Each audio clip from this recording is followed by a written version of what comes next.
최근 통계 조작 의혹에 대해 검찰 수사까지 시작이 된 문재인 정부의 최대 아킬레스건 바로 부동산 정책입니다. 그런데 부동산에 대해서 문재인 전 대통령이 지난 주말 새 실책을 일부 인정하면서도 여러 말들을 덧붙였습니다. 일단 화면부터 보겠습니다. 모든 국민들이 강남 가서 살려고 하는 건 아닙니까? 살아야 될 이유도 없고 거기에 삶의 터전이 있지도 않고 저도 거기 살고 있기 때문에 제가 이렇게 말씀드립니다.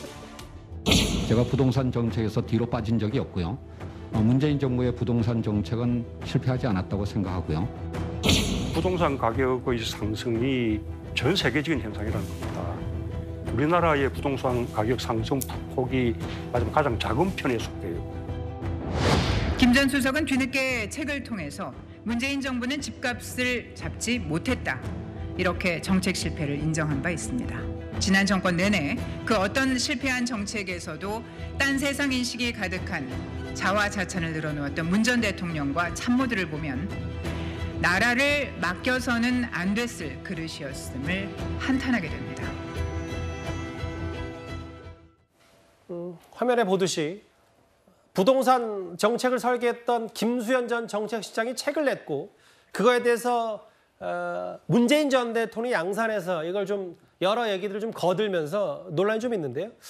우재영 차장. 네. 결국은 문재인 전 대통령의 머릿속에는 부동산의 실패를 좀 어느 정도 인정하는데 그렇게 집값이 천정부지로 치솟은 건 외부 요인 때문이다. 이걸 좀 하고 싶은 말 아닌지 모르겠어요. 네. 저는 저 말이 진짜 책에 쓰여 있다라면 정말 그 김수현 전 실장은 무슨 생각으로 책을 냈는지 의문입니다. 무슨 얘기냐면 문재인 정부가 집값 급등기에 집권을 했다라고 얘기를 한다라면 집값 급등의 책임과 원인은 어디 있는 것입니까? 자신들은 그냥 집값 급등을 하고 있는 상황에 권력을 잡았을 뿐이다. 어떤 정책을 써서 집값 급등을 막으려고 했는지 자신들이 편 정책에 대해서는 지금 다 부인하는 얘기 아닙니까? 상황을 대외 환경으로 어느 정도 돌릴 수 있을 겁니다. 여러 가지 요인이 복합적으로 작용했을 수도 있겠죠. 하지만 자신들이 입안하고 자신들이 시행한 정책의 결과가 부동산 급등으로 나타났고 그 피해가 고스란히 국민에게 돌아갔다라는 현실을 직시한 이 자기 성찰과 자기 반성 없는 그런 책은 오히려 자기 변명 아닌 변명이기 때문에 오히려 더 많은 국민들에게 실망감을 좀 안겨주지 않을까. 굉장히 좀 안타까운 생각이 듭니다. 문재인 전 대통령이 일부의 실패와 실책을 인정하면서도 당시에는 좀 유동성이 많았다. 그러니까 전 세계적으로 돈이 너무 많이 풀렸기 때문에 이 부분들을 얘기하는데 다음 화면을 좀 보겠습니다.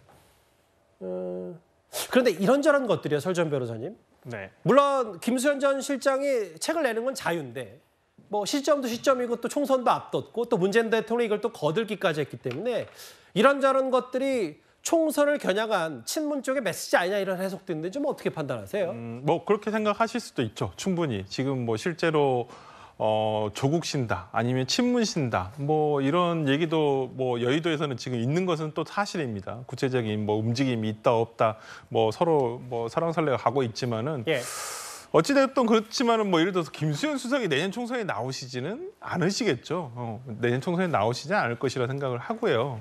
그렇지만은 어찌 보면 부동산 실패에 대한 것은 뭐 국민 모두가 지난 정부에서 이것 때문에 정권이 바뀌었다. 어느 정도 일정한 저는 뭐 책임이 있다라고 저는 생각을 하고 그런 부분에 대해서 문재인 대통령도 정권 말기에는 좀 이 부분을 잡지 못했던 부분에 대해서는 뭐 책임이 있다라고 자인을 하신 부분도 있거든요. 저는 그런 부분을 다시 한번 얘기하신 거라 생각을 하고 어떠한 미래를 그러니까 우리가 역사를 길게 봤었을 때는 문재인 정부에서 왜 이렇게 실패한 것이 네. 어떤 이유였는지를 다음 정부 후대들이 이런 것을 좀 다시 한번 되짚어서 이런 실수가 반복돼서는 안 된다라는 것을 뭐 이런 문서로서 역사의 기록으로서 남기고 싶어서 그런 것은 아닌가라는 생각을 합니다. 위원장 의원님 짧게요. 그러니까 결국은 이제 실책을 인정하는 듯하면서도 또 그렇지 않은 부분이 있기 때문에 결국 총선 앞두고 지지층 결집 혹은 부동산 정책이 100% 실패한 것만은 아니다.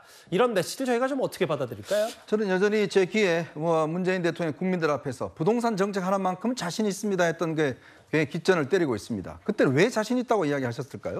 지금 보니까 아니었다라고 이야기하는 거 아니겠습니까? 자, 그걸 보면 특히 이제 진보 진영의 정책들 보면 인간의 욕망 자체를 무시하는, 왜냐하면 이 문재인 정부 기간 동안 26번이나 부동산 정책을 바꿨습니다. 예. 나중에 김현미 장관 이야기한 게 뭐냐면 집 공급 충분합니다 이야기를 했어요. 예. 재건축 다 억제했습니다. 그런데요, 아기 하나 낳고 아기 둘 낳으면 집을 좀 옮겨가고 싶고 좀 큰 집에 살고 싶은 게 인간의 욕망입니다. 왜 그 인간의 욕망을 점점 더 억누르려고 이야기했었죠? 그러다가 나중에 실패하니까 통계 조작까지 했다는 지금 의혹을 받고 있습니다. 이거야말로 최악인 것 같습니다. 퇴임 이후에 이례적으로 문재인 정부의 최대 아킬레스건이라 불리는 부동산 정책에 대해서 언급한 문재인 전 대통령 얘기까지 해봤습니다. 그럼 지금까지 들은 여러분들의 목소리를 만나볼까요? 첫 번째 댓글입니다. 강력한 국방력이 없으면 경제와 평화도 없다. 이번에 이스라엘 공격을 당한 뭐 이런 것과 좀 연관이 있는 거로 보이는데요. 예. 서영교 의원 야구를 보긴 했나요? 한일전 야구라고 썼다가 지웠죠? 나도 한동훈 장관과 사진 찍고 싶다라는 표현도 쓰셨고요. 또 보겠습니다. 녹색병원에 단식 치료 명의가 있나 보네라고 이재명 대표 관련된 얘기를 댓글까지 만나보았습니다. 댓글 4개 오늘도 모두 감사드립니다. 다음 주에 이 얘기입니다.